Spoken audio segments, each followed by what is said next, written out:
siempre va a tener sus tres partes. Una parte activa, una parte pasiva y una parte intermedia. ¿Ya? Ahora vamos a hablar de un instrumental que para mí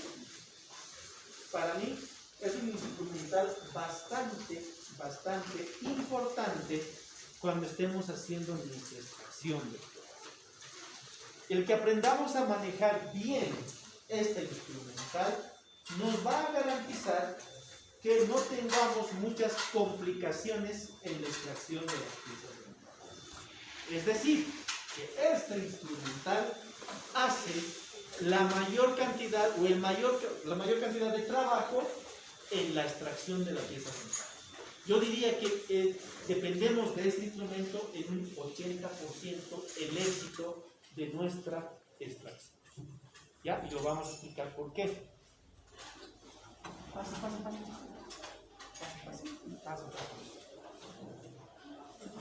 Entonces, el conocimiento de este instrumental es de vital importancia para que ustedes puedan hacer la extracción de dichas piezas. ¿Ya? Veamos un poquito. Este instrumental va a tener tres partes: una parte activa, o llamada también punta, una parte intermedia, o también llamado tallo, y una parte pasiva, que vamos a denominar mando. Pasa. ¿Se ve? ¿Está bien así? Sí, ¿no ve? Se ve mejor. Entonces, que vamos a denominar mando. ¿Ya? Pasa. Como verán, doctores, la parte pasiva o mando va a ser aquel elemento que va a estar en íntima relación con el operador.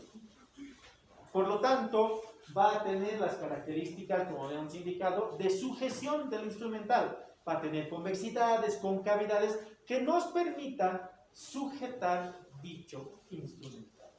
La parte intermedia o tallo va a ser aquella que se va a relacionar o va a unir la parte pasiva con la parte activa.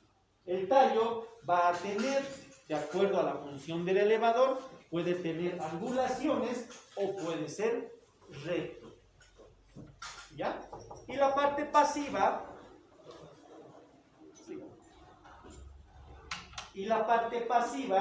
van a ver que es una forma de canal, los que tienen ahorita en los elevadores rectos, una forma de canal, donde en este canal, elevador recto, por favor.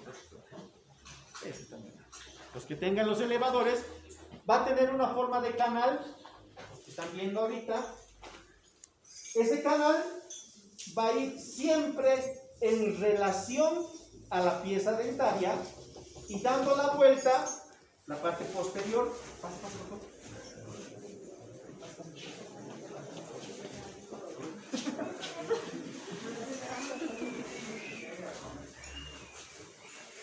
Ese canal siempre va a ir en relación a la pieza dentaria, ojo, y dando la vuelta a la parte posterior del canal, la convexidad siempre va a ir en relación al tejido óseo, doctores. ¿Ya? Por favor, eso es de vital importancia. El canal que ustedes observan en el elevador siempre va a ir en relación al diente, y la parte posterior, la convexa, siempre, y Roma, siempre en relación al hueso. Ojo, doctores, por favor. ¿Ya? Estos elevadores rectos van a venir en 3 o 4 tamaños. De acuerdo, en 3 o 4 tamaños, de acuerdo al grosor de la hoja, de esta hoja, o de la punta. Va a venir del más delgado al más grueso. Donde la punta, ojo doctores, esta punta que ustedes pueden observar, tiene que ser Roma, no tiene que ser puntiaguda. ¿Por qué? Hay algunos elevadores que vienen en punta, los cuales son muy, pero muy agresivos. Y a veces se nos resbalan estos elevadores y como tiene punta, podemos lacerar tejidos blandos. Llámese tejidos blandos a la encía. ¿Ya? Por lo tanto, se recomienda que ustedes compren elevadores que tengan punta Roma. Viene en 3 tamaños generalmente, el más delgado, el intermedio y el grueso. Y anótense por favor porque esto va a ser importante más adelante. Mientras más gruesa sea la hoja, más fuerza tiene el elevador. Ojo, doctores. Mientras más grueso o más ancho sea la hoja del elevador recto, más fuerza tiene este elevador. Mientras más delgada sea la hoja, no tiene mayor fuerza, no tiene mucha fuerza, pero tiene el poder de penetración, doctores, que puede ingresar a espacios pequeños, doctores. ¿Ya? Eso es importante. Y es importante reconocer en qué casos estamos. ¿Ya? Entonces, mientras más gruesa es la hoja, más fuerza tiene. Mientras más delgada, más penetración tiene, pero no tiene fuerza. Por eso el día de hoy, cuando estemos trabajando con la cabeza de cordero, cuidado no estén haciendo mucha fuerza con los elevadores delgados. Va a aparecer chueco, sin utilizarlos. Ojo, me van a cuidar su instrumental. ¿Ya? Y cuando queremos fuerza, utilizamos elevadores más gruesos. Muy bien. No es que nosotros vamos a utilizar más fuerza, por eso dicen el hombre saca más fácil. No, doctor. Es tener y saber esto. Quiero más fuerza, una dama, quiero más fuerza, un elevador mediano. Necesito más fuerza, un elevador más grueso. Y va a tener más fuerza sin que nosotros estemos aplicando la fuerza en sí. ¿Ya? Entonces, eso por favor, ténganlo muy en cuenta. Pues tenemos elevadores rectos delgados, intermedio y el grueso. También tenemos otro tipo de elevadores, y recuerden, el canal siempre hacia el diente y la parte convexa y roma siempre en relación al hueso. Doctores, por favor, eso es importante. ¿Ya? Luego tenemos los elevadores Kleppner. Estos son los Kleppner, porque tiene angulación, esta doble angulación en la parte del tallo, las cuales van a tener las mismas características en cuanto a la parte activa que un elevador recto, solamente que tiene esta doble angulación. ¿Y quién me dirá para qué sirve esta doble angulación? Para poder llegar a lugares posteriores inaccesibles con el elevador recto. ¿Ya? Y vamos a tener para el lado derecho y para el lado izquierdo, o de acuerdo a la palanca que nosotros estemos realizando. Ahorita voy a explicar las palancas, pero de acuerdo a la palanca que estemos realizando, pero generalmente lo consideramos como uno para el lado derecho y para el lado izquierdo. Pues hay dos tipos. Y por último, en el kit tenemos los elevadores que vienen, como los dicen vulgarmente, las patas de cabra o los Cryer, doctor. Son los Cryer, que pueden venir con su mango tipo Winter, que es este, o su mango recto que tienen todos, este mango recto. ¿Ya? Este elevador, al tener esta angulación de patas de cabra, nos sirve exclusivamente para hacer extracciones de dientes posteriores o que se necesite fuerza de palanca mayor, mucha palanca, mucha fuerza. ¿Ya? Se va explicando. No lo utilizamos mucho en extracciones convencionales. Generalmente lo utilizamos para la extracción de terceros molares retenidos o caninos retenidos, donde se necesita mucha fuerza de palanca, porque no hay mucho espacio y se necesita más fuerza de palanca. Son muy torpes estos elevadores. ¿Ya? Tienen mucha fuerza y si no lo manejamos bien, en vez de sacar, va a fracturar el diente. Entonces no lo manejamos. Ustedes en 4 años, cuando estemos haciendo cirugías, quirófano, lo van a conocer y lo van a utilizar. ¿Ya? Muy bien. Teniendo en cuenta que nosotros vamos a trabajar más con los elevadores rectos, de ahora en adelante nos vamos a enfrascar a este tipo de elevadores. ¿Ya? Y todo lo que vaya a indicar va a ser de acuerdo a estos elevadores. ¿Ya? Por lo tanto, estimados doctores, tenemos que saber los tiempos de la utilización de los elevadores. Y al igual que los forceps, estimados doctores, vamos a tener un tiempo que va a ser la aplicación. Recuerden que en los forceps era la prehensión, ahora en los elevadores es la aplicación. ¿Y a qué me refiero con aplicación? Me refiero a dónde voy a incidir el elevador, dónde tengo que colocar el elevador. ¿Ya? Es la aplicación. La luxación, en la cual es la de crear los movimientos del diente, que el diente se mueva y que el hueso dilate. Y la extracción propiamente dicha, mediante el uso de palanca. Entonces, eso es como se utiliza nuestro elevador.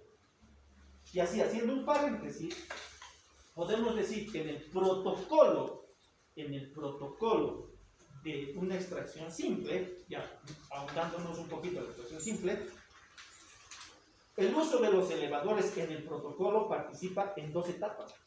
En la etapa de la luxación y en la etapa de la extracción. Del protocolo de la exodosis. Entonces es importantísimo el uso de los elevadores. ¿Ya? Veamos un poquito la aplicación. ¿Cómo se sujeta? Se sujeta al igual que los forceps con la palma de la mano, pero con el índice y el pulgar en los apoyadores que tienen dichos mangos de los elevadores. Este, por ejemplo, que me prestaron, tiene dos concavidades, donde yo puedo sujetar el elevador. Algunos sujetan como se ve en la imagen, acá así. Pero para sujetar así tienen que tener mucho control y sus manos tienen que ser más delgaditas, más finas. Porque meter a la boca con el dedo más es incomodarlo al paciente. Generalmente tenemos aquí las dos concavidades y lo sujetamos con la palma de la mano. Fíjense, con la palma de la mano. No estoy sujetando así como lápiz.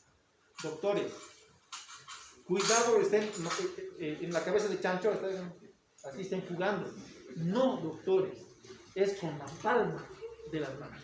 Y si tengo que acomodarme, tengo que acomodar para trabajar desde esa mano. ¿Ya? Porque se necesita cierto tipo de aplicaciones de fuerzas. Y agarrando como un lapicero no van a tener la fuerza que ustedes van a hacer. ¿Ya? Por lo tanto, se lo sujeta de esta manera. ¿Dónde se tiene que aplicar el elevador? ¿Dónde tengo que aplicar el elevador? Y por favor, grábense ese concepto.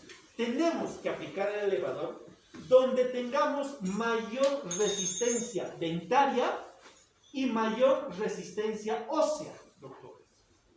¿Ya? ¿A qué me refiero? A que tengamos buena cantidad de diente donde queremos aplicar y buena cantidad de tejido óseo.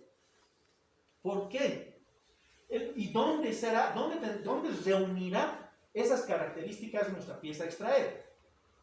¿Dónde creen que podemos incidir? Se tiene que incidir, generalmente se tiene que empezar a incidir con el elevador en las caras proximales. ¿Ya? Porque ahí tenemos buen remanente de tejido dentario y buen tejido óseo que va a soportar los movimientos que vamos a realizar. Porque si yo me voy, testarudo y digo, no le voy a hacer caso al doctor, me voy a ir a la cara vestibular. Me voy a la cara vestibular e incido en la cara vestibular y hago mis movimientos, tal vez el diente aguante, pero la tabla vestibular no. ¿Qué va a pasar? Se va a fracturar o se va a romper. ¿Que generalmente se rompe la tabla vestibular cuando estén extrayendo? Sí, doctores, no se me van a asustar, por favor, porque es una tabla muy débil, es muy débil, es bien delicada.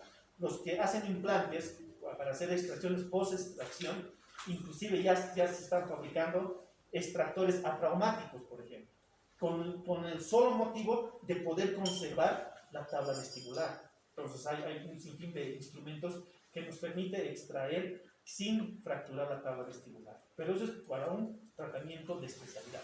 Nosotros como cirujanos, siempre el cirujano y el maxilofacial siempre tiene la tendencia a ser un poco más torpe, nos agarramos y no nos fijamos y le metemos más, como dice, ¿no? Pero, como les digo, tenemos que incidir donde haya mayor remanente dentario y mayor resistencia del tejido. ¿Y entre qué estructuras tenemos que incidir? Tenemos que incidir entre el hueso y el diente, a nivel del ligamento periodontal.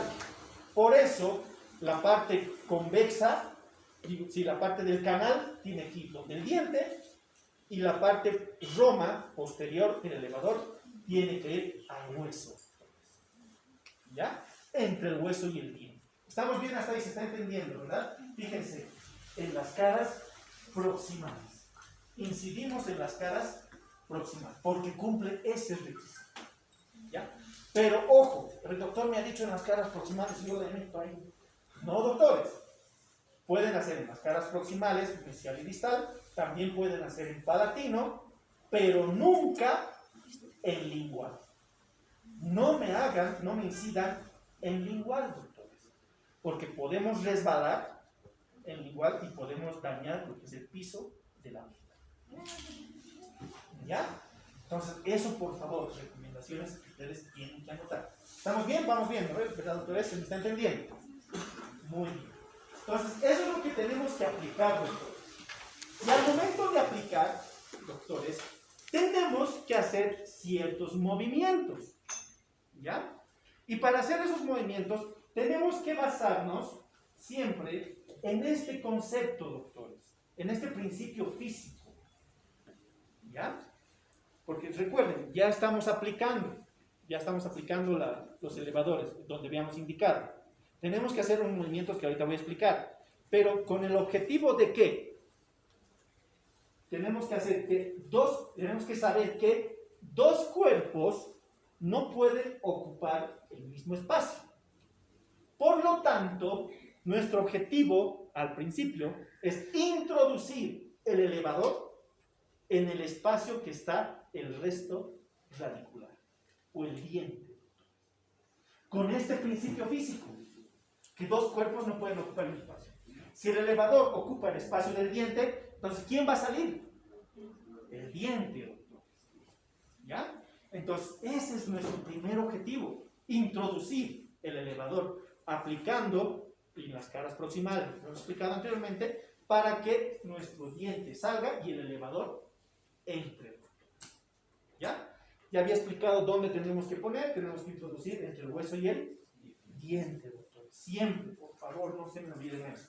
Entre el hueso. Cuando ustedes estén haciendo la extracción, siempre búsquenme y tengan el tacto para poder encontrar entre el hueso y el diente, doctor. Siempre búsquenme, eso es claro. Ustedes identifican bien eso y empiezan a aplicar las fuerzas ahí, el diente solito se mueve. ¿Ya? Pero algunas veces, por falta de experiencia, estamos buscando y solamente aplicamos la fuerza al hueso. Y estamos dándole duro al hueso y viene el doctor, tiene anquilosis, me dicen, porque el diente no se mueve, solo el hueso lo están carcomiendo. Entonces, ¿qué es lo que sucede? Se los acomoda un poquito mejor. A ver, haga la prueba ahí. Pues hacen la prueba, hacen un momento y el diente empieza a bailar, ¿no? Entonces, eso es parte del proceso de aprendizaje. Aprender a reconocer el hueso y el diente. ¿Ya? Pero es clave, doctores. ¿Ya? Entonces, sabiendo que dos cuerpos no pueden ocupar el mismo espacio, nosotros tenemos que hacer ciertos movimientos. ¿Ya? Como les había indicado, caras proximales en la pared palatina, pero nunca en lingual, hacemos nuestra aplicación. ¿Y qué movimientos tenemos que realizar? Tenemos que introducir nuestro elevador entre el hueso y el diente para que podamos nosotros hacer que se mueva. Bueno, esto voy a explicarlo. Aquí introducir el elevador entre el hueso y el diente, doctor. ¿Con qué movimientos tenemos que empezar a introducir y con qué elevador? Tenemos que empezar a introducir este elevador con el elevador más delgado. Recuerden que habíamos dicho que el elevador delgado tiene un poder de penetración. Y recuerden que el ligamento periodontal que se encuentra acá, doctores, tiene un espacio mínimo, pequeñito. A ver, introduzcan un elevador grueso ahí no va a entrar. Lo único que van a hacer es tratar de introducir y van a fracturar el diente. Y lo que era una extracción sencilla, lo vuelven complejo. Entonces, empezamos a introducir nuestro elevador con el elevador más delgado, doctores. ¿Ya? Introducir. Tiene que entrar, penetrar, doctores, en ese espacio que hay entre el ligamento periodontal y entre el hueso y el diente, doctor. En el espacio del ligamento periodontal. Introducimos. ¿Con qué movimientos ustedes tienen que ir a introducir? Con el movimiento de semi-rotación, es decir, leve movimiento de muñeca, y de intrusión o de impulsión, doctores. O sea que tienen que ir empujando. Y al mismo tiempo que están empujando, tienen que hacer un movimiento de semi-rotación o con la muñeca. ¿Para qué? Para que el elevador vaya entrando. Vaya entrando, vaya penetrando. En todas las caras que puedan hacer, menos en lingual, ojo. En todas las caras, haré en palatino, haré en vestibular, leve, suave, haré en las caras proximales donde tienen que empezar. Cuestión de que el diente, el elevador empiece a entrar. ¿Estamos bien hasta ahí, verdad, doctores? ¿Se está entendiendo? Pero ¿cuál será? Bueno, ¿y dónde tenemos que penetrar? ¿Dónde tenemos que introducir estos elevadores generalmente? Se tiene que introducir generalmente a favor del eje mayor del diente. ¿Ya? Tienen que colocar a favor del eje mayor del diente. Es decir, este es el eje, perdón, en contra del eje mayor del diente. Perdón, doctor. Perdón. Acá vamos a tener una leve mesialización. Entonces, ustedes tienen que introducir, el eje mayor está hacia mesial, tendrán que poner en contra, hacia distal. Para que el diente se empiece a mover y a futuro salga por mesial. ¿Me dejo entender? En un diente cónico, así cónico, sin dilaceración, podemos hacer en cualquier cara. Porque es cónico. Va a salir por donde ustedes le apliquen. Si está distalizado, si está con raíz dilacerada, distalizada, tendrán que hacer en mesial. Para que el diente salga por distal. ¿Me dejo entender, verdad, doctores? Gracias a Dios, los dientes de nuestros pacientes son generalmente así. Ya son cónicos. O sea que podemos aplicar la fuerza en cualquiera de las caras. ¿Ya? Pero si nos encontráramos con alguna dilaceración, doctores, tienen que aplicar este principio. ¿Ya? ¿Estamos bien? ¿Se está entendiendo, verdad, doctores? Muy bien. Por lo tanto, tenemos que aplicar entre el hueso y el diente sin que estemos tocando otros dientes. Fíjense. Por eso no tienen que ir con el elevador más grueso, doctores. Tienen que ir con el más delgado. Y entre el hueso y el diente para que no lastimemos los dientes vecinos. Ya, he lastimado, a mí me ha pasado, les va a pasar a ustedes. Hemos lastimado, no se asuste. Se han sentido que el dientecito se ha movido, o sea, se ha salido, ha evolucionado levemente y es un diente sano, vuélvale a introducir, le vuelven a introducir y me recetan antiinflamatorios. Cuestión de que el ligamento periodontal se desinflame porque se le va a inflamar. ¿Ya? Y al día siguiente el doctor me está doliendo el diente de al lado.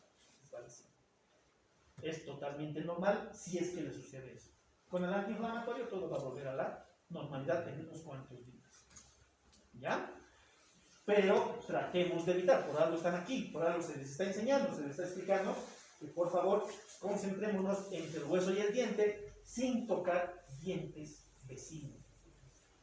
En algunas ocasiones van a tener que extraer una pieza dentaria, un resto radicular, pero las demás piezas están con periodontitis, con leve movilidad dentaria.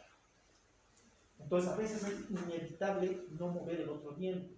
Entonces tendrán que trabajar lejos de la pieza, aplicar fuerzas, digamos es este diente con enfermedad periodontal, pues ya no aplicaré la fuerza acá, tendré que aplicar fuerzas en vestibular y en distal, tratando de evitar este diente. ¿No? Entonces, por favor, tener cuidado también y tener en cuenta todas las demás piezas del paciente. ¿Ya? Una vez que hemos aplicado, fíjense, hay algunas otras técnicas para poder aplicar el elevador, por ejemplo, hacer unas muescas acá, que no se recomienda, ustedes no lo van a hacer directamente, porque se puede fracturar la raíz del diente, como este, por ejemplo, y lo que era una extracción sencilla, lo volvemos complicado. Esto lo hacen generalmente los que tienen muchos años de experiencia, y ya saben, ya calculan la resistencia del diente, bueno, todos los detalles, pero usando esta técnica,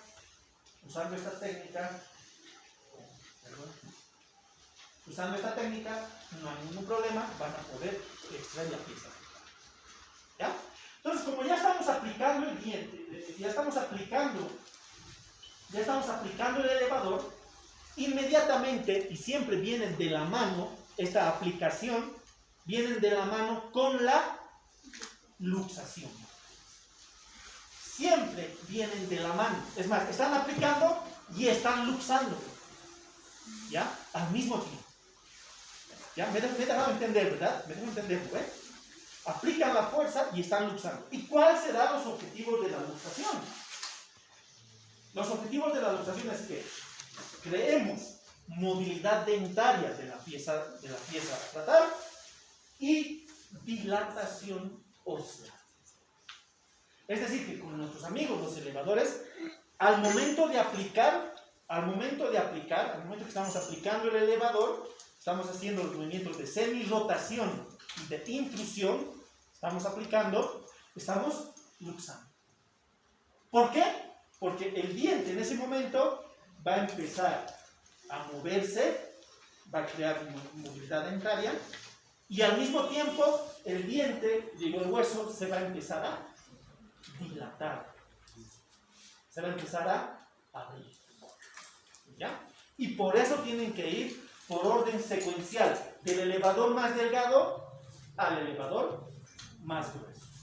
Con el elevador delgado ustedes van a empezar a hacer, el elevador delgado va a empezar a penetrar, y efectivamente van a sentir una leve movilidad dental, pero ustedes ya van a penetrar, van a hacer el camino con el elevador delgado.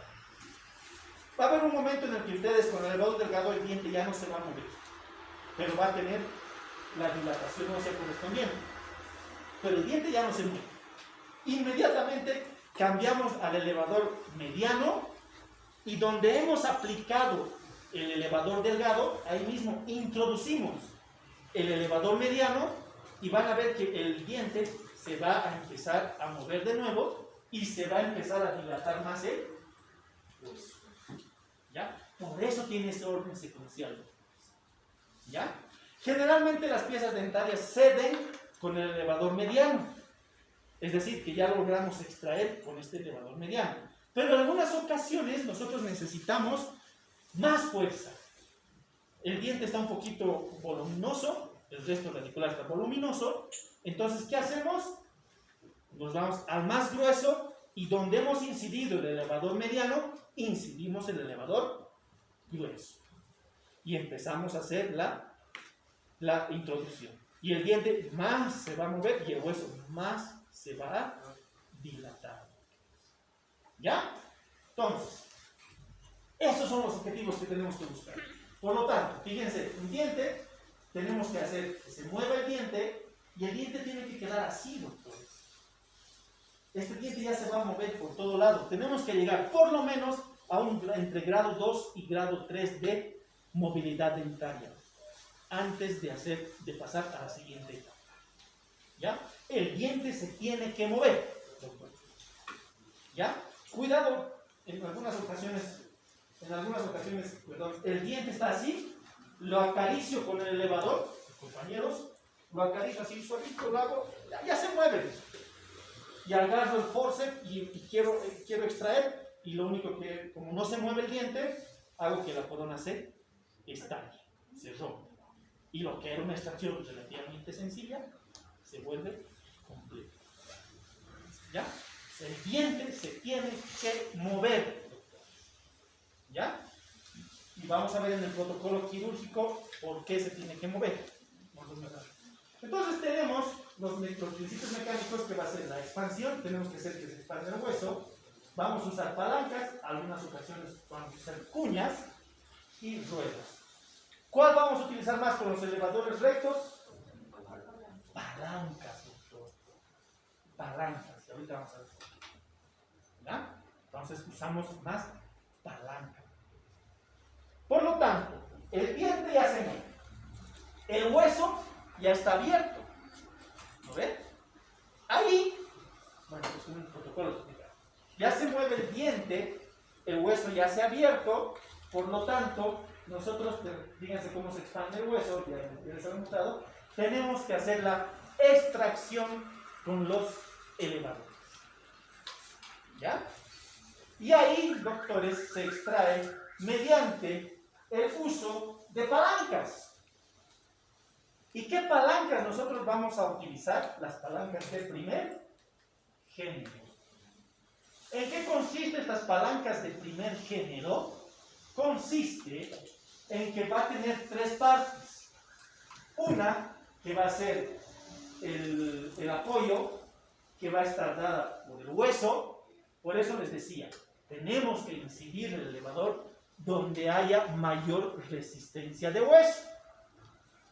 ¿Ya? Porque si incidimos donde no hay hueso, no vamos a poder hacer palancas, doctores. ¿Ya? Porque el punto de apoyo es el hueso, generalmente dado por el hueso alveolar. Vamos a tener una fuerza que va a estar dada por el operador, indirectamente por el elevador. Y vamos a tener una resistencia que va a estar dada por el diente. ¿Estamos bien? ¿Se está entendiendo? Entonces, teniendo un punto de apoyo, que es lo importante, ojo, doctores, teniendo un punto de apoyo, teniendo una fuerza y una resistencia, si nosotros hacemos la palanca y bajamos, ¿qué sucede con el diente? Sube, claro que sí, esa es la palanca.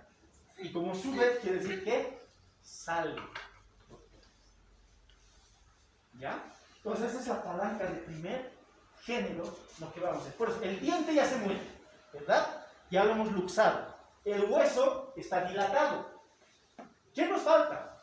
Extraer, hacer la palanca. ¿Y cómo se hace la palanca? Ahí estamos el diente y hacemos como un movimiento de cuchara, eso les digo para que creo que se les graba mejor. Estamos ahí, ya hemos incidido, ya hemos penetrado con el elevador, el diente ya se mueve. Entonces lo único que tenemos que hacer es hacer esto. Hacer esto, pero apoyándose en el hueso. ¿Ya? Apoyándose en el hueso. Hacemos esto y el diente va a ir subiendo, pero no va a salir en uno solo. Cuidado, piensen que haciendo uno el diente va a saltar. No, doctores. Tenemos que hacer varios movimientos, varias palancas. Podemos hacer el mesial. El mesial lo hago stop, y va a salir un poquito el diente. Lo hago en distal, otro poquito, otro poquito. Y entonces va a haber un momento en el que ustedes van a introducir. Van a hacer una última palanca y el diente ya va a salir. Con el elevador. Con el elevador. ¿Ya? Recuerden, palanca de primer género. Ahora nos dice, en el uso de palancas, mientras más cerca se encuentre el punto de apoyo a la resistencia, es decir, el hueso al diente, este punto de apoyo más cerca está, menos fuerza utilizamos en la palanca. O sea que tienen que hacer ahí cerquita, el punto de apoyo tiene que estar cerca al diente, doctores. Mientras más cerca estén estos dos elementos, el apoyo y la resistencia, menos fuerza de palanca ustedes van a realizar. Pero cuando no les gusta hacer caso, ustedes hacen que el punto de apoyo esté lejos, entonces ustedes van a estar haciendo y el diente no se va a mover nunca.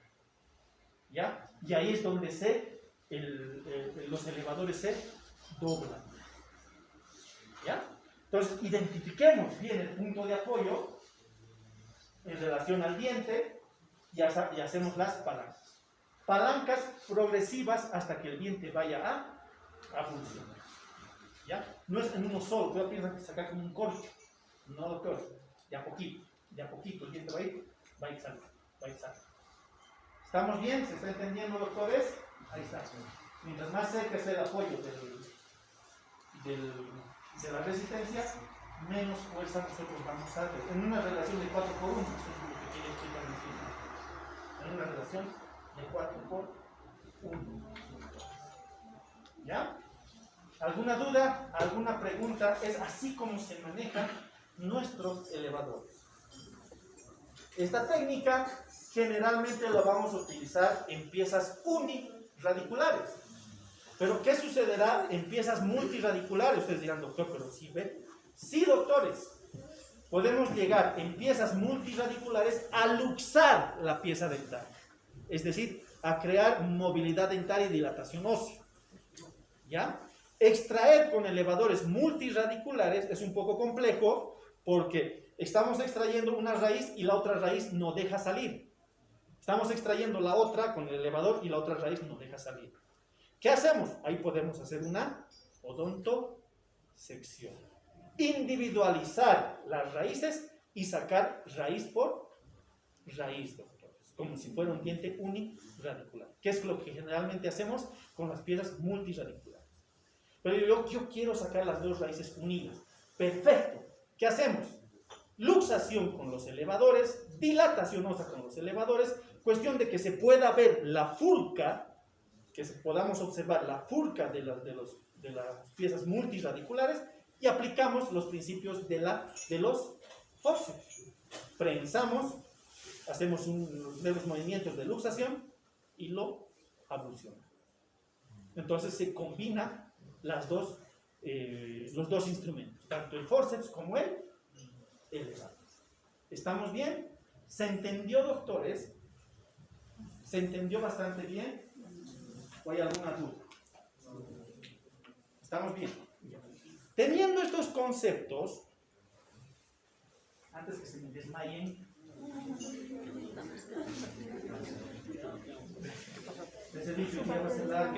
¿Tienes cargador? ¿De batería? Ya está en menos del 20%. Ah, no te preocupes, dura harto tiempo. ¿Sí? Sí. ¿Tienes cargador? No, pero dura hasta ahora, ¿no? Ah, ya. Dura.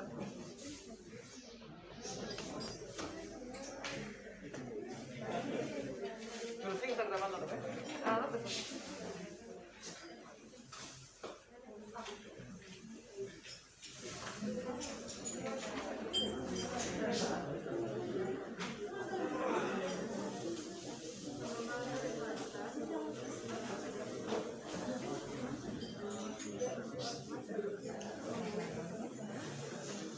Entonces, después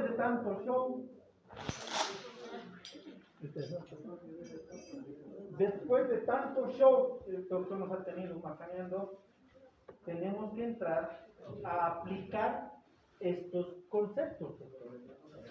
Tenemos que aplicar estos conceptos.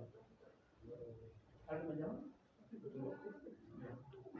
Entonces, doctores, lo que tenemos que hacer, y habíamos hablado en la anterior clase, que en odontología todo está basado en protocolos. Y por lo tanto, nosotros tenemos que ver el protocolo quirúrgico de una extracción. ¿Ya? ¿Qué será el protocolo quirúrgico de una extracción simple? Paso a paso para poder extraer la pieza dental. Y llamamos simple, doctores, llamamos simple cuando nosotros extraemos solamente con los instrumentos que hemos visto anteriormente. No requerimos de una técnica extra como por ejemplo en las técnicas de levantamiento de colgados. Eso lo van a ver en la tarde. Ahora solamente es una técnica de exodoncia simple, una extracción convencional. ¿Ya? Y como todo protocolo, nosotros tenemos que ver, siempre se empieza de la historia clínica. Antes iba a avanzar con la doctora, ¿no? No. Pero tenían que ver en igual que yo se aflojeaba.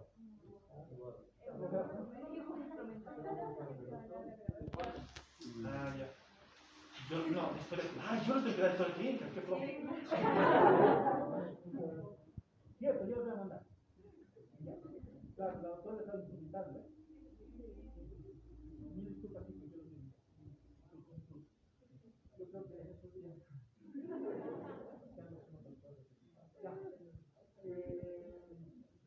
cuanto a la historia clínica, doctores, tenemos que llenar la historia clínica. Y adelantando, bueno, haciendo un resumen de lo que les voy a hablar este día, cuando hacemos la historia clínica, tenemos que hacer con un objetivo importante que es llegar, bueno, recabar. En la historia clínica lo que más nos interesa es recabar todos los datos del paciente. ¿Ya? Tenemos que recabar la mayor cantidad de información que el paciente nos pueda dar, de acuerdo tanto a antecedentes personales patológicos como a lo que está el motivo de consulta, por lo que está viniendo a nuestro consultorio. ¿Ya? Pero toda la información. ¿Con qué objetivo? Con el objetivo de que nosotros lleguemos a un diagnóstico. ¿Ya? Y va a haber diagnósticos en odontología y tiene que haber un diagnóstico, y ojo doctores, tiene que ser un diagnóstico que justifique la extracción de la pieza dentaria. ¿Ya? Tiene que justificar, si no su historia clínica es en vano. Porque si les hacen una auditoría y ustedes describen una patología que a claras luces no era para extracción, y ustedes le han extraído, ustedes están haciendo una mala praxis. ¿Ya? Entonces, tiene que justificar, y bueno, la tarea de eso es que ustedes busquen 10 diagnósticos, todo eso que en el video les voy a explicar, y me van a dar una tarea sobre eso, ¿no?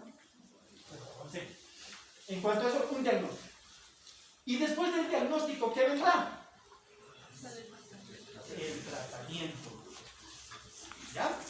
El tratamiento. Entonces hacemos nuestro diagnóstico que justifique la extracción de la pieza dentaria para luego entrar al tratamiento. Y ojo, esto no es solo en cirugía, esto es en todas las especialidades. No puede ser que ustedes vengan a su consultorio, se sienten y directamente le vayan a hacer.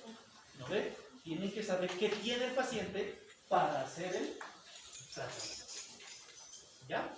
Entonces, para eso ustedes se van a valer de estudios complementarios, radiografías, tomografías, se van a valer, inclusive si van a hacer cirugías, se van a valer de exámenes de laboratorio. Entonces, todo un sinfín de detalles antes de entrar al tratamiento. ¿Ya? En este caso es una extracción simple. Ya hemos dado el diagnóstico, no les voy a dar los diagnósticos porque no es más de tarea. Pues ya tienen el diagnóstico y procedemos al siguiente paso. El paciente se sienta, se acomoda, en posición semi-echado. Ya habíamos dicho que las extracciones conmigo van a ser parados, no se van a sentar porque van a tener mayor estabilidad. Y procedemos a hacer la asepsia y antisepsia. ¿Ya? Esta asepsia y antisepsia se la realiza ¿con qué objetivo, doctores? ¿De que no entren microorganismos a la pieza que vamos a quitar? De que no entren, no. Pero vamos por ahí. Ya les había dicho en la anterior clase. Recuerden que la cavidad bucal es una de las cavidades más sucias. Entonces tenemos que hacer que disminuya el número de microorganismos patógenos que se encuentran en la cavidad bucal. Porque recuerden que ustedes le van a hacer una herida al paciente. Y esa herida es el punto de acceso o de entrada a posibles infecciones. Entonces, si disminuimos la cantidad, y ojo, no estoy diciendo eliminar, porque no podemos eliminar en la boca. Eso es ¿qué se llama? ¿Qué concepto es eso de eliminación total de microorganismos? Esterilidad. Cuando esterilizamos la boca no podemos esterilizar, solamente disminuimos, desinfectamos.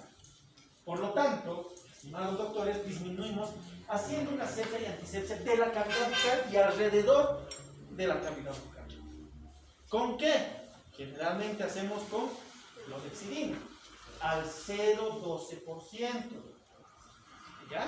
Que es el porcentaje del enjuague bucal en base a clorhexidina. ¿Ya? Disminuimos. La boquita ya la tiene limpia. Bueno, relativamente limpia. Y pasamos a la siguiente etapa, que va a ser el control del dolor. O sea, van a ser sus técnicas anestésicas. ¿Ya? Van a ser técnicas infiltrativas para el maxilar superior técnica troncular para nivel de los molares inferiores e infiltrativas para de premolar a premolar del maxilar inferior. Control de dolor, lo que ya hemos llevado, lo que ya se han hecho, lo que ya se han hecho, no sé qué, pues, ¿quién se lastimó? ¿Cómo ya está el que me ha escrito que me seguía doliendo? Ya debe estar bien, ¿no? Entonces, eso. Hacemos nuestro control de dolor. Ya saben con qué aguja, ya saben con qué tipo de anestésico, ya saben la técnica, ya saben todo lo que se refiere a la técnica de control del dolor. ¿Ya? Entonces, hacemos nuestra técnica y ya saben el protocolo para anestesiar. Ojo. Entonces, ya lo saben. Ya lo tienen. Una vez realizada la técnica y han hecho la anestesia si se necesitaba, entonces ya estamos viendo y verificamos que el efecto de nuestra técnica anestésica ha sido el ideal. Procedemos al siguiente paso, que va a ser la sindesmotomía. Por eso me había olvidado pedirles la sindesmotomía en la primera lista, por eso les pedí luego la sindesmotomía. ¿Y qué será la sindesmotomía?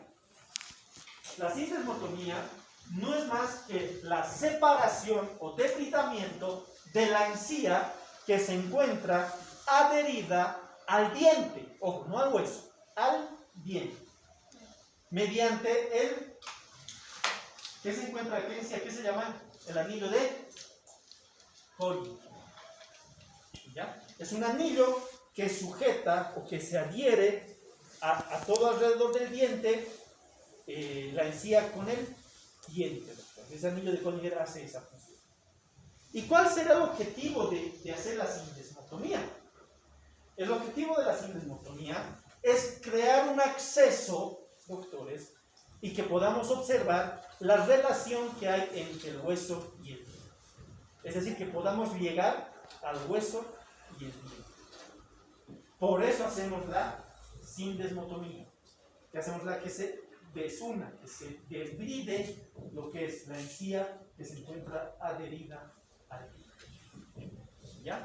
¿Cómo se realiza? Con el sindesmótomo, van a ver que tiene una parte que es más, es medio puntiagudita, pero a los bordes es romo, que nos permite debridar alrededor del diente. Ojo, a todo el diente, tanto en vestibular, proximales y palatino-lingual. Todo tiene que debridarse. ¿Para qué? Para que podamos llegar al hueso y al diente en sí. ¿Ya? Una vez que ya hemos hecho la sindesmotomía, se ha separado todo, es bien facilito, es bien bonito, van a verlo ya. Una vez que ya lo hemos separado, entramos a la siguiente etapa, que es la luxación. ¿Ya? Es la luxación. ¿Y con qué luxamos? Hemos hablado hace rato. ¿Con qué luxamos? Con los elevadores. Doctores, esta etapa de la luxación, es un paso ineludible, doctores. No me puedo saltar de la sindesmotomía directamente a la extracción.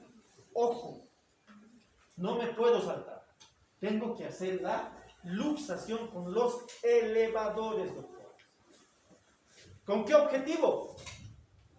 Que se cree movilidad dentaria, y ya lo han visto ustedes, y se dilate el hueso.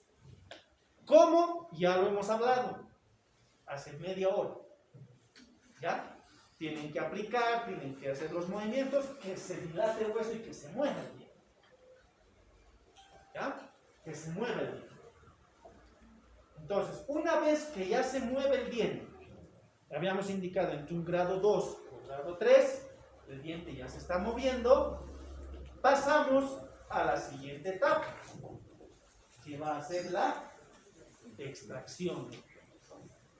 Y en esta extracción, estimados doctores, nos vamos a dividir en dos caminos. Podemos hacer la extracción con forceps o podemos hacer la extracción con elevador, de acuerdo al caso con el que ustedes estén. O también pueden combinar las dos. Puedo que empiece a sacar con los elevadores, estoy usando las palancas, el diente como que no quiere salir muy bien, y utilizo el forceps para terminarlo de sacar. ¿Verdad? Podemos combinar. O al revés, puede que esté sacando con el forceps y se me vaya la fuerza y ¡pum!, rompa la corona del diente. Lo termino sacando con los elevadores. Entonces, podemos combinar ambos, o solo sacamos con elevadores, o solo sacamos con forceps. ¿Ya? Cuidado, el doctor me ha dicho que saque con elevadores y me meten duro en el carne. No, doctor. No, pueden combinar. Pueden. ¿Ya? Si sacamos con forceps, ya lo hemos visto cómo, utilizando lo que es la aprehensión, la luxación y la abulsión. Y si sacamos con elevadores, sacamos mediante las palancas de primer género. ¿Ya? Entonces vamos a ver con forceps, prehensión, luxación, estos movimientos, y la abulsión. Lo que utilizan con los forceps. Pero si sacamos con los elevadores, el uso de la palanca. ¿Ya? Esto, el uso de la palanca. ¿Ya? Entonces, es esto lo que ustedes tienen que tomar en cuenta. De acuerdo al caso en el que se encuentra el doctor. Y eso es criterio les va a dar la experiencia. Ya no se preocupen, en 4 años ya van a empezar a manejar más estos conceptos y van a ver que los otros iniciales les va a gustar. ¿No? Más tranquilos.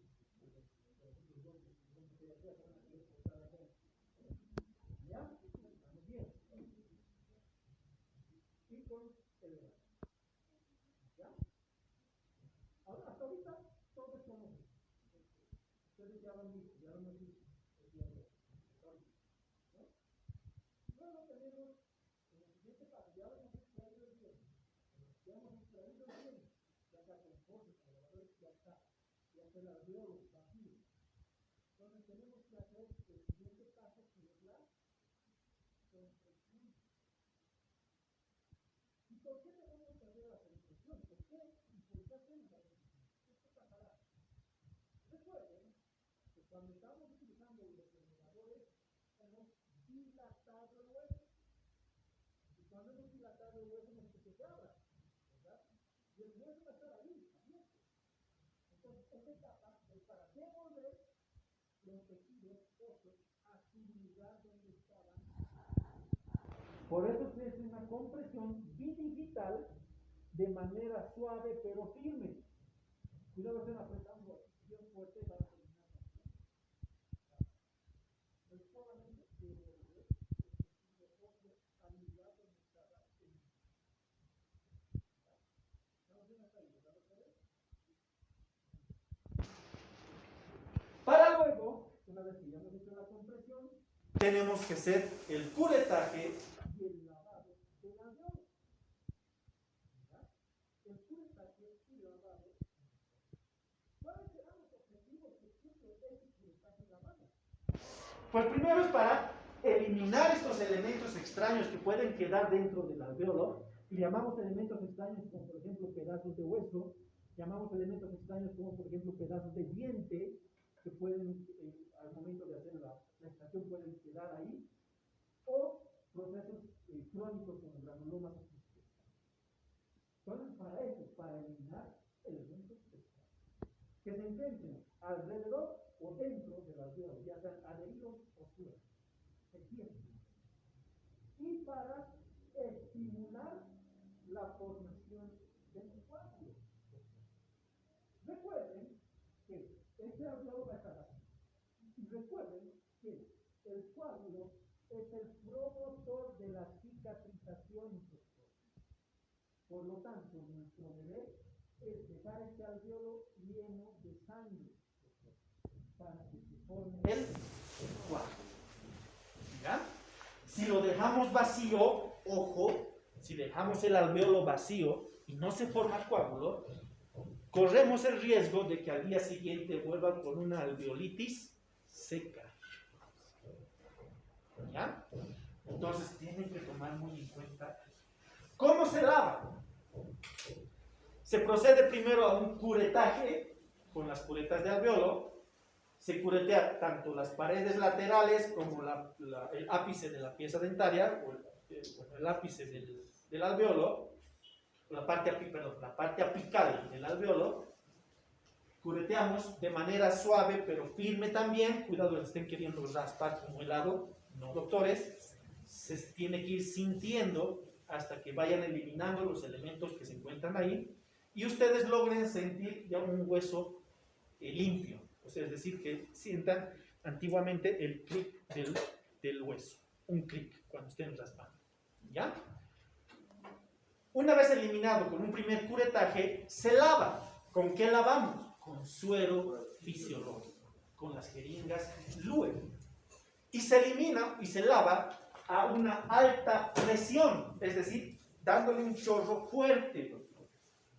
¿Pero por qué? Este chorro fuerte tiene que ser para que ingrese por un lado el suero y arrastre todo y salga por el otro lado dicho suero, arrastrando las partículas que se encuentran dentro de la piel. Por eso se hace con fuerza.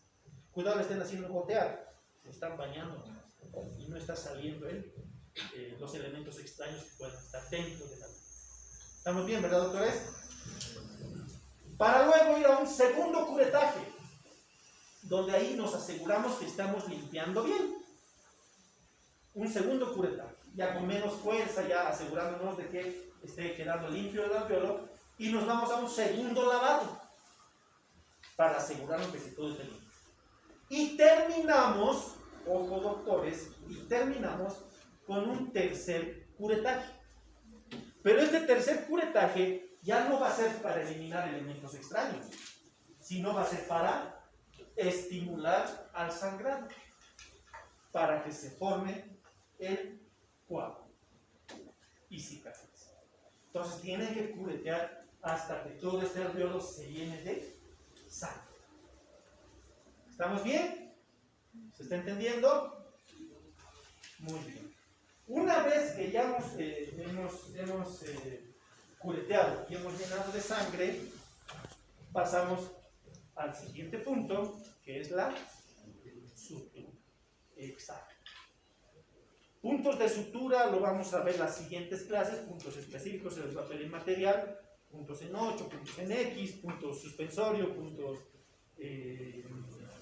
colchoneros, entonces esos que les va a ir enseñando. Pero generalmente aquí son puntos simples. Y en muchas ocasiones, bueno, hacemos la sutura porque tiene dos objetivos también.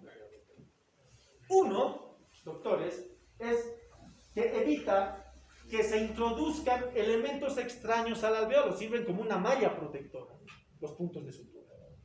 Recuerden que nosotros nos hemos estado sacando la mugre, limpiando, sacando, cureteando elementos extraños. Entonces tenemos que suturar para evitar que ingresen otros elementos extraños dentro de la cavidad. Llámense las papas fritas, llámense lo que les gusta comer, ¿no? ¿Ya?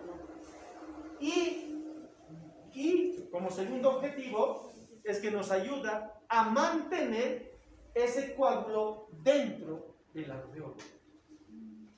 ¿Ya? No va a ser que por un estornudo, por algún movimiento malo, por escupir fuerte, el coágulo se disgregue y lo botemos.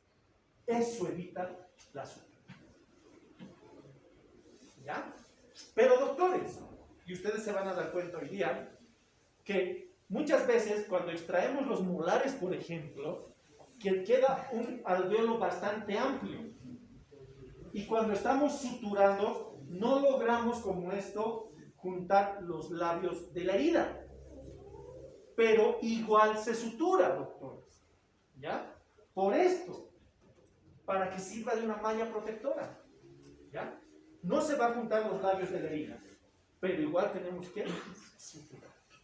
¿Ya? Porque el cuarto les pregunta, a ver, señor doctor, ¿por qué está suturando? Deme los motivos de la sutura. Para que cicatrice mejor, doctor. Sí, es para que cicatrice mejor. Es para que se cierre bien. Sí, pero el objetivo principal es este. ¿Ya?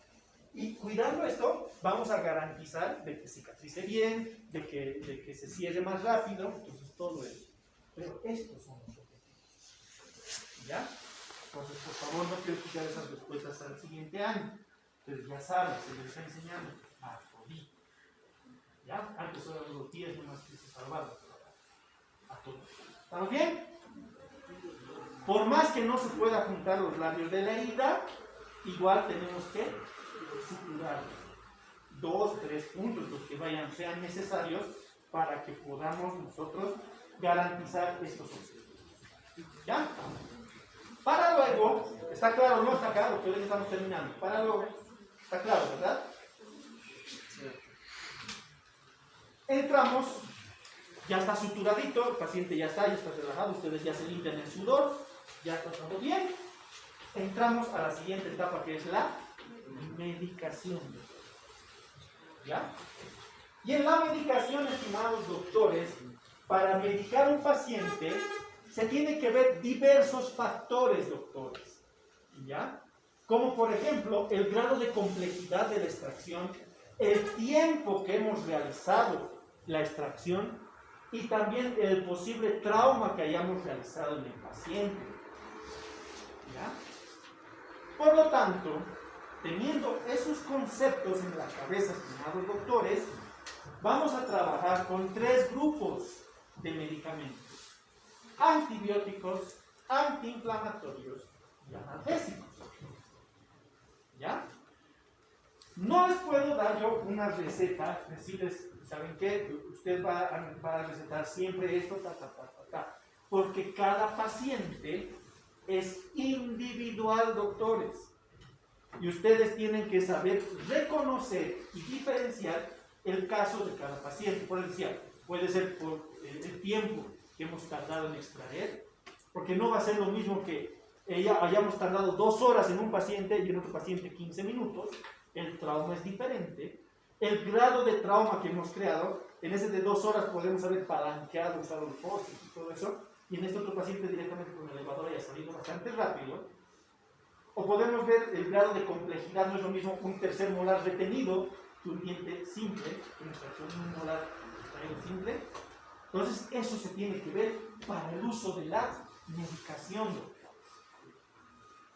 Pero les voy a dar una lista de medicamentos que podemos utilizar. ¿Qué son los antibióticos, doctores? ¿O para qué los utilizamos? ¿Para qué utilizamos los antibióticos? Para las infecciones. Muy bien.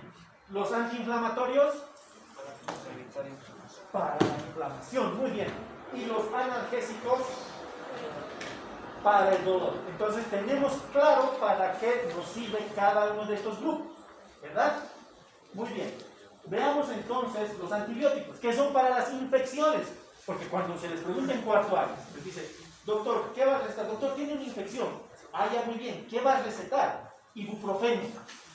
No, los doctores. El ibuprofeno es para los antiinflamatorios. Entonces tienen que tener muy en cuenta las funciones que cumple cada medicamento. ¿Ya? Antibióticos. Vamos a tener amoxicilina, vamos a tener la ciprofloxacina, vamos a tener la eritromicina y la acitromicina, que son los medicamentos de primera elección de acuerdo al caso. Amoxicilina, que vamos a tener de 500 miligramos a 1 gramo. De 500 miligramos se da cada 8 horas, 3 veces al día, durante 5 a 7 días. Por lo tanto, ustedes tienen que recetar entre 15 a 21 comprimidos. ¿Por qué se dará entre 5 a 7 días, doctores? El antibiótico. ¿Han llevado farmacología el año pasado, verdad? No. Pero dicen pues.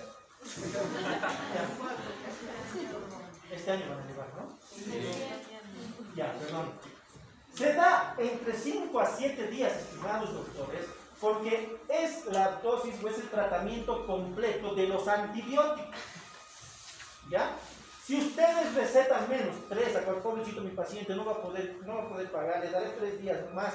Doctores están dando un tratamiento incompleto. ¿Y qué va a generar? resistencias. ¿Ya? Y lo que a un paciente, ustedes por bonitos le han estado menos, al ser resistente, va a tener que comprar medicamentos de última generación, que son el triple o cuádruple de lo que vale una amoxicilina. Por lo tanto, trabajemos y concienticemos a nuestro paciente de que tiene que cumplir la antibiótico-terapia en las fechas dadas. Amoxicilina. El paciente les va a decir, doctor, la amoxicilina ya no me hace efecto, que he tomado ya muchas veces, creo que ya soy resistente. Ah, qué bacán. ¿Qué opción tenemos? Amoxicilina más ácido clavulánico. ¿Qué hace el ácido clavulánico? Elimina la barrera que da resistencia al microorganismo y hace que funcione bien la amoxicilina. ¿Ya? Hay de 800, no lo he puesto, tengo que actualizarlo. Hay de 875 miligramos cada 12 horas. ¿Ya? Este antibiótico más ácido clavulánico, que es más caro. Ojo, la amoxicilina vale un boliviano, el ácido clavulánico vale 3, 4 bolivianos cada uno. Entonces eso también se tiene que tomar en cuenta. Bueno, pero dicen, no, doctor, no quiero amoxicilina, no me hace efecto siempre ni el ácido clavulánico. Cambiemos entonces de medicamento. ¿A cuál nos vamos? A la ciprofloxacina. ¿De cuánto? De 500 y de 1 gramo, igual, cada 8 horas el de 500, cada 12 horas el de 1 gramo, durante 5 a 7 días. Entonces tendrían que recetar entre 15 a 21 y el de 12 horas entre 10 y 14. Pero ustedes dirán, ¿por qué hay la diferencia entre cada 8 horas y cada 12 horas? Es de acuerdo al tipo de paciente. Si tienen ustedes un paciente que es medio incumplido, si tienen un paciente que sabe que les va a hacer renegar y no va a tomar o se va a olvidar tomar los medicamentos, denle cada 12 horas. Porque va a tomar uno en la mañana y uno en la noche.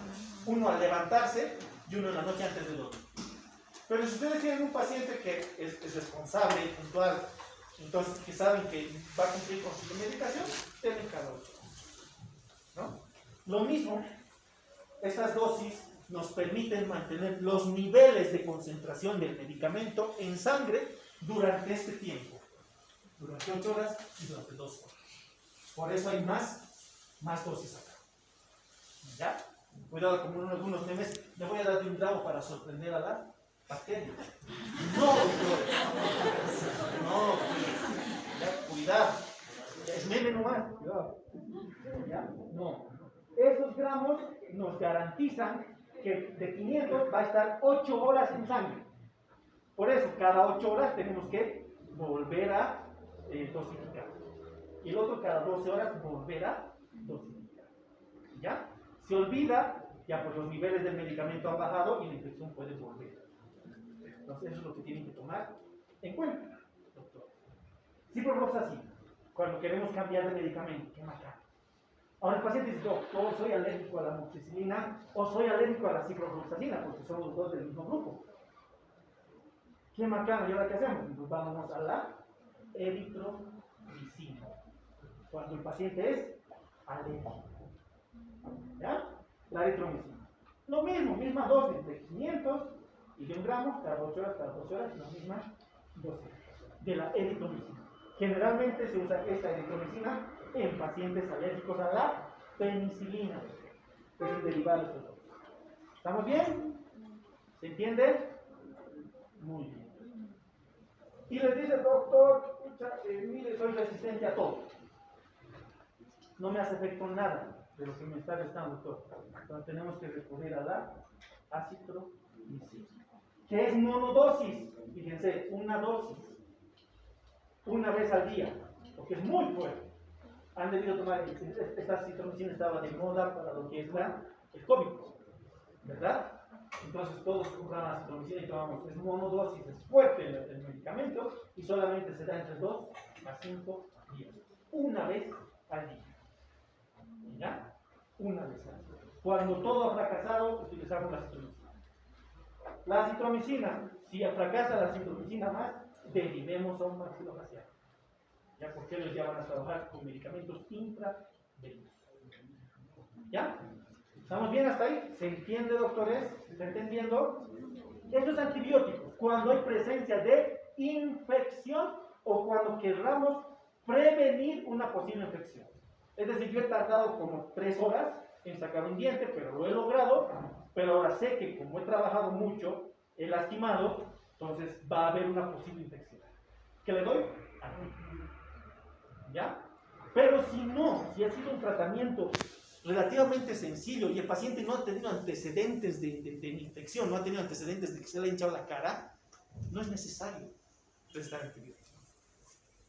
¿Ya? Entonces eso se tiene que, el criterio clínico de ustedes va a primar. Luego tenemos los antiinflamatorios, ¿ya? Que como su nombre lo indica, nos ayuda a la inflamación.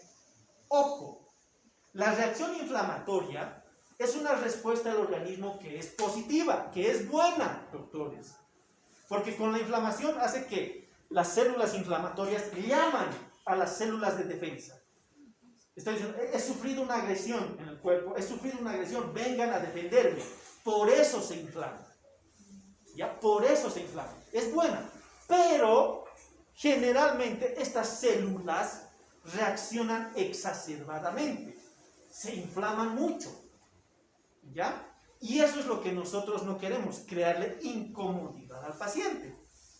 Por lo tanto, se tiene que recetar estos antiinflamatorios después de cada extracción. Ojo, si ustedes tienen una extracción convencional y ha sido buena, no ha sido muy traumática, igual damos un antiinflamatorio, porque el organismo reacciona a eso. ¿Ya? Reacciona a eso.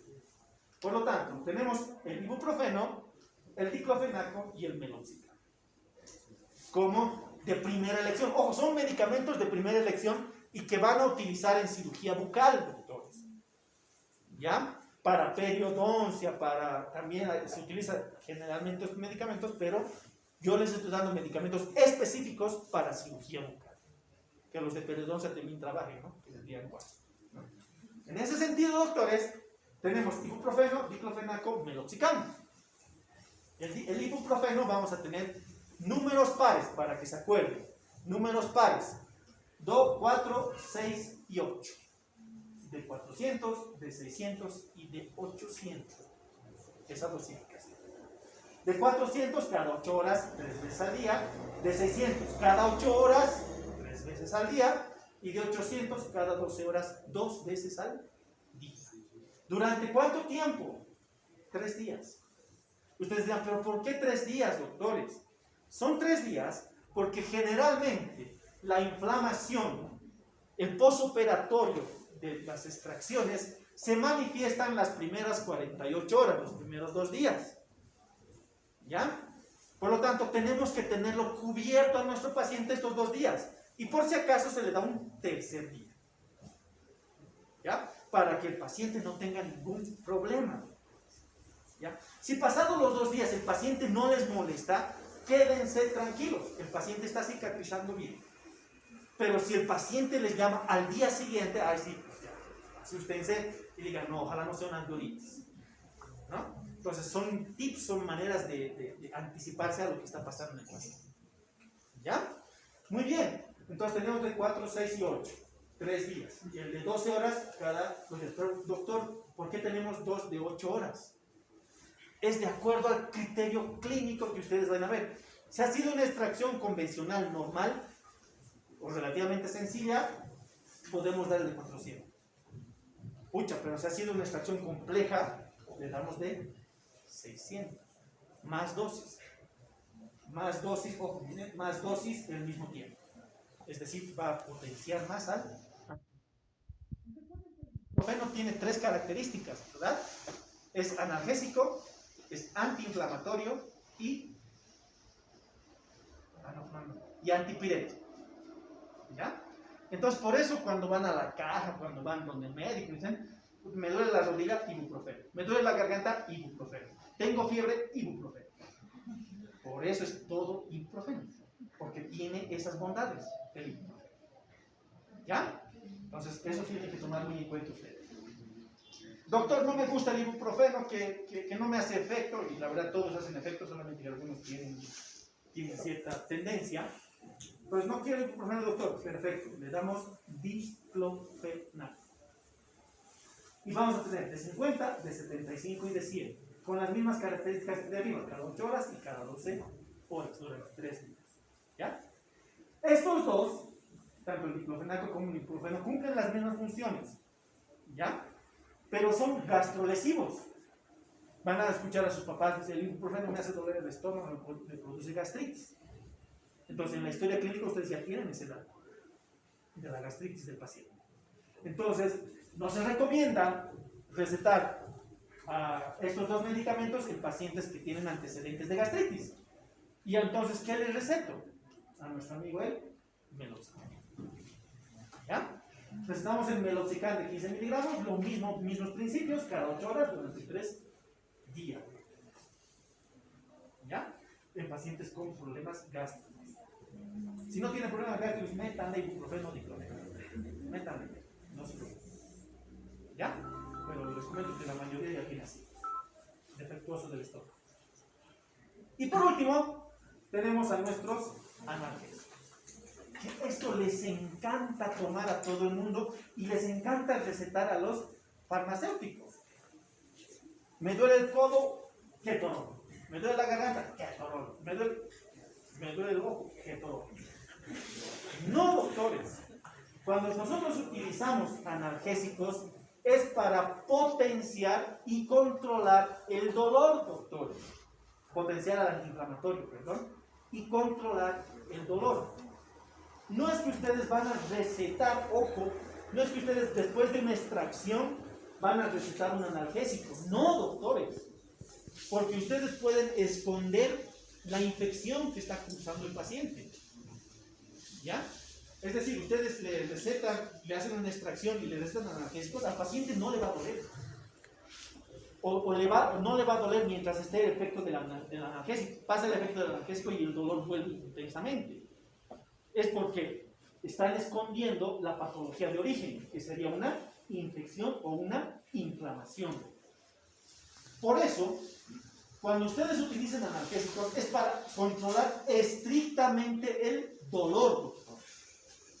¿Ya? Estrictamente, es decir, el paciente está tomando los ibuprofenos y amoxicilina, pero el dolor continúa. Tenemos que potenciar eso mediante los analgésicos. ¿Ya? ¿Y qué analgésicos tenemos? Paracetamol y ketorol, ¿verdad? Paracetamol de 500 miligramos y 1 gramo, y ketorol de 10 y 20, inclusive tenemos el ketorol de 30, que es el sublingual, ¿verdad? Pero no se utiliza, doctores, para recetar postoperatorio, doctores. Si han tenido una extracción sencilla, basta con el ibuprofeno. Pero si han tenido una extracción compleja, han levantado colgajo, han desgastado hueso, han hecho odontosección, bueno, ya han sacado, pero ha habido una manipulación extra de los tejidos, entonces sabemos que en esa manipulación extra hay riesgo de infección, damos antibióticos. Va a haber inflamación, sí o sí, porque es una respuesta del organismo. Y puede que duela mucho, damos analgésicos. ¿Ya? Entonces no abusemos de esto, porque esto esconde patología. ¿Qué es lo que sucede con algunos pacientes? Vienen con un dolor de muelas, bueno, están con un dolor de muelas en su casa, van a la farmacia, me está doliendo mi muela, ¿qué me puede recetar? Y le recetan ketorol. ¿Qué pasa? ¿Les calma el dolor? Efectivamente, les calma el dolor. Ya no les duele. Pero mientras dure el efecto del analgésico. Mientras tanto, si es una infección, la infección sigue avanzando, pero no le duele al paciente. Vuelve a tomar, no le duele, y cuando ya está en las últimas, ya viene con una celulitis. Esconde los analgésicos. No es que no usen, no es que digan, nunca usen. Tienen que saber cuándo utilizar. ¿Ya? En resumen, ¿qué tenemos que utilizar más? Antiinflamatorios. Para evitar la respuesta del organismo exacerbada. ¿Ya? Estamos bien hasta ahí, se está entendiendo, ¿verdad? Y valga la concientización. Que me van a entender mejor cuando avance en farmacología. Me van a entender pero me van a entender más o menos lo que estoy hablando de acuerdo. Pero tenemos que saber hacer una receta, estimados doctores, y eso también les van a enseñar. Donde la receta vamos a tener tres partes. Una parte de que es filiación, una parte que es el cuerpo de la receta y una parte que es los datos del operador. ¿Ya? La filiación, datos del paciente. Nombre, edad y la fecha donde ustedes están recetando. En el cuerpo, nosotros tenemos que saber recetar, doctores. Y saber recetar tiene estas tres partes. Tiene que cumplir estas tres partes. ¿Ya? Donde tiene que ver, primero, el nombre del medicamento más su dosis. Abajo, la cantidad de medicamento que vamos a recetar más su presentación. Y por último, la indicación del medicamento. ¿Me explico? Nombre del medicamento, amoxicilina, más su dosis. ¿De cuánto vamos a recetar? De 500 miligramos. Muy bien. Abajo, cantidad, número, 21, más su presentación. ¿Qué cosa queremos recetar? Pastillas, tabletas, comprimidos, supositorios, lo que ustedes quieran recetar. ¿Ya? Entonces la 21, comprimido. ¿Verdad? Y abajo, la indicación, doctor. Tomar un comprimido cada 8 horas. Este orden quiero por medicamento, doctores. Y con letra legible. No somos médicos, más bien somos odontólogos. Escribamos bien. ¿Ya? Escribamos bien, por favor. Entonces, ibuprofeno. Ibuprofeno de 800 miligramos. Tomar. Si es de 800 es cada 12 horas. ¿Cuánto les doy? 9 comprimidos. Tomar un comprimido cada 12 horas. O 6 comprimidos, para 3 meses. Cada 12 horas. Por medicamento, doctores. Cuidado, estoy recetando 2 medicamentos, una sola indicación. No, doctor, la indicación por medicamento. Para que el paciente no se pierda. Ya, para que el paciente sepa qué van a hacer. ¿Está entendido esto, doctores? ¿Se entiende? Y por último, su firmita y su sellito de usted. ¿Ya? Y por último, ya hemos dado la medicación al paciente, ya le hemos dado la medicación pertinente y hacemos lo que son las recomendaciones. Ustedes dirán, ¿por qué se encuentra como parte del protocolo las recomendaciones?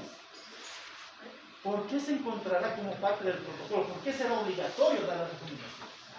Doctores, si ustedes hacen una extracción, todo bien, dan la receta y al paciente lo despachan sin las recomendaciones y el paciente vuelve con una infección, ¿de quién es la culpa?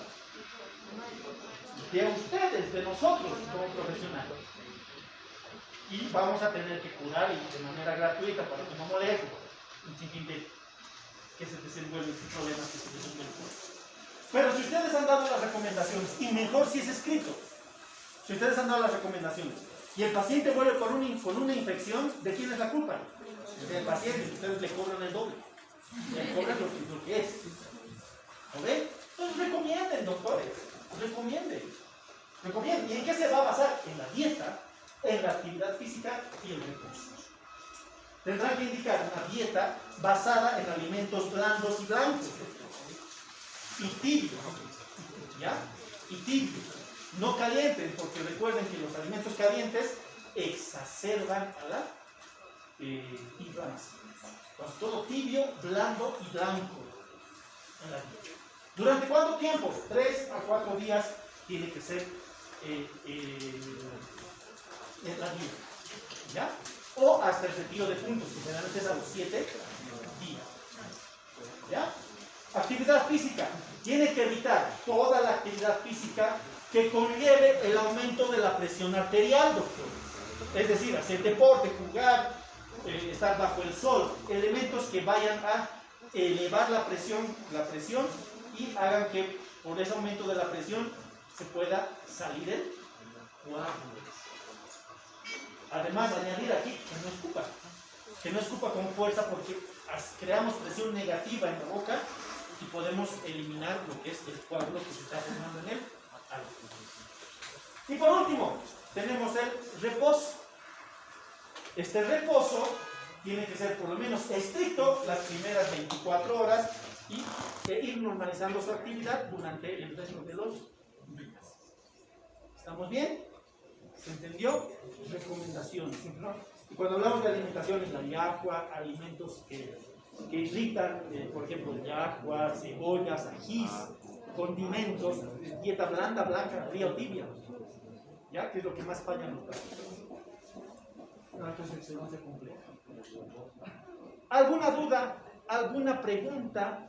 ¿Algo que no haya quedado claro? Creo que ya está todo que teníamos que hablar hoy día para que vamos a pasar a la práctica. Sí, tenemos 2 horas todavía, 1 hora tenemos para hacer la práctica. Bueno, por eso, evitar la actividad física.